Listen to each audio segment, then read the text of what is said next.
Le corps disparu de Gérard Pardiès.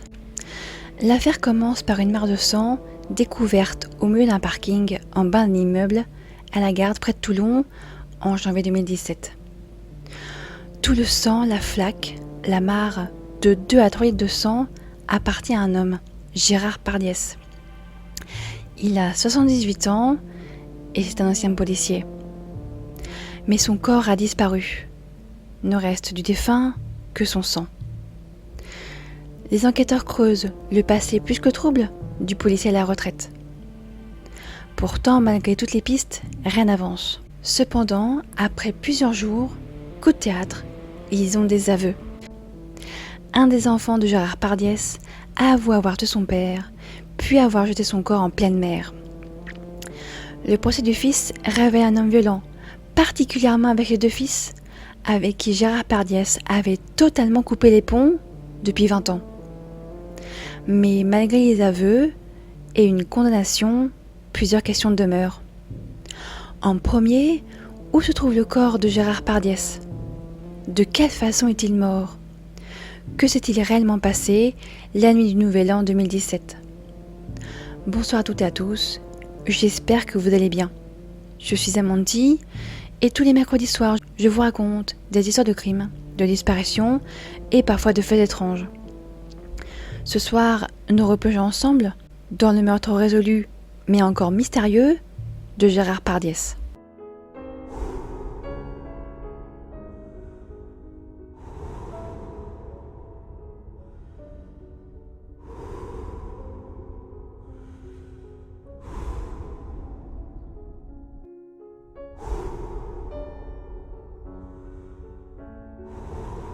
Une disparition et du sang. Nous sommes le soir du réveillon du Nouvel An 2016-2017, à la Garde, à 12 km de Toulon. Gérard Pardiès repart du domicile de sa sœur et de son beau-frère après la soirée de Nouvel An qui s'est passée le samedi 31 décembre. Il repart à vélo vers 21h15. C'est la toute dernière fois que l'homme sera vu en vie, sera vu tout court, car depuis cette nuit-là, Gérard Pardiès est introuvable. Le lendemain matin, soit le dimanche, une femme retrouve un vélo, couché au sol, sur le parking d'un immeuble, dans une mare de sang. Mais aucun corps. Il y a aussi des traces de pas, qui conduisent à un appartement. Elle appelle aussitôt la police. Un de leurs collègues vit dans l'immeuble. L'homme a même fini son service à 5 heures du matin. Ses collègues sont très inquiets. La victime, ce pourrait être lui. Ils foncent vers l'immeuble, frappent à la porte, et soulagement, leur collègue ouvre. Il lui demande s'il a vu quelque chose. Il répondra qu'à son arrivée, il n'y avait pas de traces de sang. En tout cas, qu'il n'en a pas vu. Il suit ses collègues, voit la mare de sang sur le parking, ainsi que ses traces de pas ensanglantées qui conduisent directement à son appartement.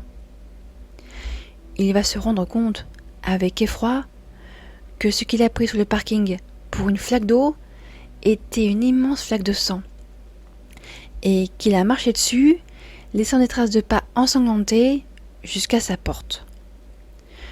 Vous vous dites qu'une enquête va forcément être ouverte, car au vu de l'étendue de la mare de sang, il est quasi certain que la personne ou l'animal ne s'en est pas sorti. Mais pas de corps, pas de personne disparue, pas d'enquête. Il faudra attendre quelques heures pour que les premières investigations commencent. Le dimanche 1er janvier, en fin de journée, peut-être vers 15h, un homme se présente au commissariat et déclare un homme disparu depuis le samedi 31 décembre. Cet homme disparu s'appelle Gérard Pardiès. C'est un policier à la retraite et il vit dans l'appartement voisin du policier qui a marché dans une mare de sang le dimanche matin, laissant ses empreintes jusqu'à sa porte. Vers 18h, le 1er janvier 2017, Gérard Pardiès est porté disparu. Et sa disparition est très très inquiétante, peut-être liée à cette mare de sang. L'enquête commence. Une enquête sans corps. La mare de sang fait 90 cm sur 30. Il y a même de petits morceaux de chair, ainsi que des fragments de dents un peu partout. L'agression envers Gérard Pardiès fut d'une extrême violence. La police scientifique fait des analyses de la mare de sang et confirme que c'est bien le sang de Gérard Pardiès. On fouille son appartement. Tout est nickel. Tout est à sa place. Le lit est fait. Gérard Pardiès n'a pas eu le temps de rentrer chez lui. On interroge ses voisins. Ils ont peut-être remarqué une chose étrange. Le voisin direct de Gérard Pardiès, le policier qui a marché dans la mare de sang et qui est rentré chez lui à 5 h du matin, a quitté son appartement vers 21 h 30. Et donc, il devait être non loin de l'appartement lorsque Gérard Pardiès est arrivé chez lui. Et il va se rappeler d'une chose. Sur la route du boulot, il se rend compte qu'il a oublié son bracelet-montre. Il va retourner à son domicile. Et sur le chemin du retour, vers peut-être 21 h 20, 21 h 30, il remarque une voiture, une Renault 21 grise ou une Peugeot 405 grise. En tout cas, un véhicule gris, qu'il ne peut pas vraiment déterminer. Ce véhicule est garé sur sa place de parking, tout feu éteint. Il n'y prête pas vraiment attention. On est le soir du 31 décembre, et il ne veut pas d'ennui. Mais il va remarquer un homme extrêmement grand et baraqué à l'intérieur. Quand le conducteur s'aperçoit qu'il se fait remarquer, il démarre sa voiture qui quitte en trombe le parking. Les enquêteurs ont leur première piste. Quelqu'un attendait-il Gérard Pardiès devant chez lui? L'ancien policier s'est peut-être fait des ennemis par son travail. Des personnes qu'il aurait retrouvées puis tuées sans aucune pitié. L'affaire ressemble à un crime parfait, commis en extérieur le soir du réveillon, lorsque tout le monde ou presque est en famille. Un criminel a surveillé, frappé Gérard, puis a emporté son corps. Mais ce corps, où est-il? Car visiblement, Gérard Pardiès, vivant ou mort, a été embarqué dans une voiture après son agression. Il faut retrouver son corps. Après tout, il est forcément quelque part. Une battue est organisée. Elle dure 2 jours, mais rien. Gérard Pardiès, ou en tout cas son corps, s'est tout simplement volatilisé. Cependant, l'enquête avance. Juste avant de disparaître, Gérard Pardiès, en tout cas son téléphone portable, borne à proximité de sa résidence, à 21 h 26. Ensuite, le portable est coupé. Éteint par un choc violent? Possible. Alors, accident ou meurtre? Gérard aurait très bien pu être renversé par une voiture. Les policiers recherchent des informations ou des témoins. Quelques jours plus tard, un témoin déclare qu'un de ses voisins connaît quelqu'un qui a une voiture couverte de sang. Les pneus, le pare-choc, tout. Les policiers se rendent à son domicile. Mais pour la propriétaire, c'est un choc avec un sanglier. Et selon les analyses, c'est bien un animal qui a été heurté. La piste se referme. L'enquête repart donc de zéro. Et les policiers s'intéressent à l'homme qui est soit mort, soit qui est très mal en point. Ils fouillent donc la vie de Gérard Pardiès. Qui était-il? Avait-il des ennemis? Ou y a-t-il une zone d'ombre dans la vie pourtant si paisible du policier à la retraite?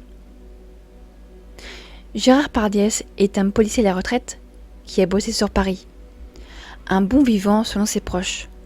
Mais il n'avait pas vraiment d'amis. Les gens l'apprécient, mais il est très solitaire et parle très peu. L'homme était marié, veuf depuis une dizaine d'années. Avec son épouse, ils ont eu 3 enfants. Isabelle, Frédéric et Philippe. Isabelle parle à son père depuis très peu de temps. Ils ont commencé à nouer des liens, de très petits liens. Elle mène une vie des plus ordinaires et son papa passe à voir de temps en temps. Ce n'est pas la même chose avec ses 2 fils. Cela fait des années, environ 20 ans, que les relations entre le père et le fils s'est dégradées. Gérard Pardiès n'adresse plus la parole à Frédéric et Philippe. Pourquoi? Bonne question. Cette question, bien entendu, sera posée à Isabelle. Et ce qu'elle va répondre va donner une toute autre image de l'homme. Gérard Pardies est un homme dur et impitoyable, en particulier avec sa femme et ses 2 garçons. Avec le temps, et en grandissant, les 2 frères, Frédéric et Philippe, rompent tout lien avec leur père, ne lui adressant plus la parole. Une piste prometteuse s'ouvre pour les policiers. Et si un des 2 fils avait tué son père par vengeance? Une enquête est donc menée sur les 2 frères. Tout d'abord Philippe, le plus jeune. Il a 43 ans. Les relations avec son père sont donc inexistantes. Philippe est actuellement interné en psychiatrie. Il a sombré depuis quelques années. Mais l'enquête révèle que Philippe est interné, mais aurait quelques droits de sortie. Mais le soir du 1er janvier, les médecins déclarent que Philippe était interné ce soir-là, sans droit de sortie. Coup d'épée dans l'eau, il reste l'autre frère, Frédéric. Frédéric, ils l'ont rencontré. Il a même aidé au battu pour retrouver son père. Il semble touché par la disparition inexpliquée de son père. Il déclare aux policiers ne plus avoir de contact avec son père depuis plusieurs années. Près de 20 ans. Frédéric est agent forestier sans emploi et vit à Bornes-les-Mimosas, au sein d'un foyer, à 34 minutes en voiture de la garde. Le 31 décembre, il était chez lui, seul. La piste familiale, pourtant si prometteuse, se referme. Aucun des enfants n'est suspect au départ. Personne n'a de Renault 21, ni de Peugeot 405. Ni eux, ni leurs proches. Les policiers enquêtent plus loin, dans le passé de Gérard Pardies. Et l'homme cachait bien son jeu. Il quitte la police avant sa retraite, sans entrer dans les détails. Alors évidemment, les enquêteurs sont interpellés par cela. La carrière de Gérard Pardies est passée à la loupe. Les archives montrent une autre facette de l'homme, a priori sans histoire. En 1977, il est mis en prison pour quelques années. Il a commis plusieurs hold-up avec des associés, des collègues de travail et ses 2 frères. Il est à la fois policier et gangster. Ces hold-up sont commis dès 1971. Les braquages sont rapides, simples et sans bavure. Les 3 policiers utilisent même leurs armes de service sans pression. Et ça fonctionne. Après tout, ils sont policiers. Ils connaissent ce système. Ils en sont les rouages. Le petit groupe se fait un petit pactole. 1 300 000 francs. 910 000 euros en 2022. En tout, 7 braquages en 2 ans, sans se faire choper. Et surtout, à ne pas se servir de cette somme au risque qu'on leur pose des questions sur leur extraordinaire train de vie de policier. Sauf qu'un jour, un des complices, un des frères craque et dépense sans compter. C'en est fini du trio de policiers qui feront la une des journaux. Le gang des policiers publie ce matin. Gérard Pardies et ses collègues écopent de 8 ans de prison. Le butin, quant à lui, n'a jamais été retrouvé. Alors quelqu'un en voulait-il à cette somme qui en ravirait plus d'un? Plus d'1 million de francs cachés dans la nature. Ça ne peut faire que des envieux. Des gens prêts à tout pour mettre la main dessus. Les complices sont évidemment retrouvés, mais beaucoup sont morts. Un autre coup d'épée dans l'eau. La piste pour retrouver la voiture, une Peugeot 405 grise ou une Renault 21, suit son cours. Et l'acharnement paye. Une personne qu'ils ont déjà vue en plus, Frédéric. Il porte plainte quelques jours avant pour le vol de son portable qui se trouvait dans une Renault 21 grise. Les policiers frappent à la porte, à Bornes-les-Mimosas. Mais Frédéric n'est plus là. Il est parti. Depuis la veille, il a quitté le logement pour l'étranger. Il fouille son petit studio qui est complètement vide. Mais par chance, Frédéric revient. La Renault 21 n'est pas à lui. Ce serait à un ami qui lui prête de temps en temps. Et Frédéric n'aurait qu'un scooter. Il ment. Il a bien une R21 qui semble toute neuve et elle est propre. De la javel a été abondamment utilisée. Des prélèvements sont faits, Le Blue Star est utilisé et du sang est retrouvé. Frédéric est placé en garde à vue, puis en détention. En garde à vue le 4 janvier 2017, il raconte que le jour de la mort de son père, il se trouvait à Marseille. Pendant ce temps-là, l'ADN retrouvé dans la voiture parle. Gérard Pardies se trouvait dans le véhicule. Acculé, Frédéric raconte. Il avoue son crime. Ça va durer 1 heure. Il avoue avoir tué son père. Frédéric tente de reprendre contact avec son père, car sa sœur lui raconte que leur père a changé, qu'il n'est plus l'homme violent qu'il fut un temps. Frédéric découvre donc où son père habite. Il frappe à sa porte, nous sommes le soir de Noël, mais son père ne lui ouvre pas. Il y retourne le 31 décembre. Le fils insiste. Il attend son père sur le parking. Il le voit arriver en vélo. Frédéric sort de sa voiture. Il interpelle son père qui l'envoie bouler. Frédéric insiste. Il veut dire à son père ce qu'il a sur le cœur. Mais son père le bouscule. Frédéric est pris de rage. Il frappe son père encore et encore pendant plusieurs minutes à coups de poing et de pied et emporte ses dépouilles mortelles dans un lieu qu'il gardera pour lui. Il refusera pendant très longtemps de dire où se trouve la dépouille de son père. Et les policiers le savent bien. Sans corps, pas d'autopsie. Sans autopsie, aucune certitude. Les policiers ne peuvent se fier qu'aux aveux.